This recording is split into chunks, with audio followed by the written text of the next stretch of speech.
If you're a Logic user, there's a decent chance that you'll be a big fan of Space Designer, the convolution reverb, which sounds so great. There's also a decent chance that you know that convolution reverbs are made up of what are called impulse responses, which are triggers set off within an acoustic space to capture the sound of that space, which you can then apply to any audio file you like.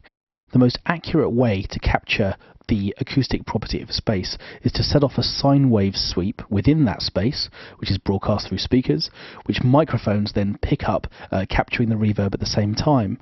And within an impulse response project of this type, you can tell impulse response utility how many microphones you have and how many speakers you'll be broadcasting the sine wave sweep out of.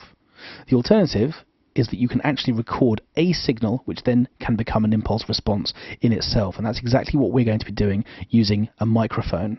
So here I've set up simply a mono individual microphone channel, which you can see is coming in through my trusty Motu 828 audio interface.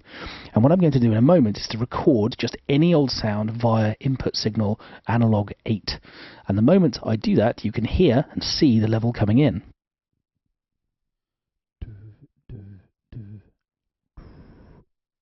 So there's me making a slightly pathetic noise just to check that my microphone is working. Sure enough, it is. So that's going to work in just a second, but before we look at how that works, let's have a quick look at the sweep generator in case you favour that approach. Here it is over on the left-hand side. So what I can do is to set up a sweep or just audition a test tone to hear how that sound will work.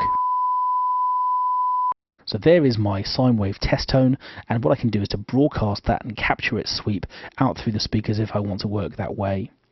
The alternative is to arm my microphone, and then I get a record button over on the left hand side, and here I am auditioning my sound again.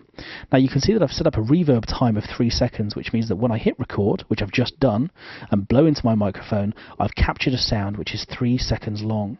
So in case you missed it, all I did was to hit record and just record any old signal I like. And the moment I do that, up comes this box allowing me to name my impulse response, which I'm going to do in just a sec, and then simply just to save that sound. So here I've now got an impulse response called breath. Now you can see the waveform is here, and there are a couple of things that are wrong with it. First of all, I've got a gap at the beginning, which I'm just going to cut using this tool at the top here. And I also don't like this nasty clip at the beginning, so I'm going to cut that out as well. And what I'm also going to do is to fade the end so that I don't get an abrupt end to my impulse response. And again, there's a fade tool here just to tidy up the end if I want to do that. So there we are. I've now got my impulse response, this breath sound, and it's auditioned the way that I want it to be.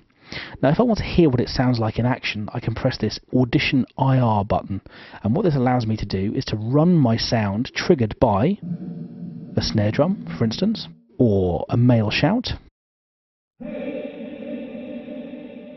or a woodblock.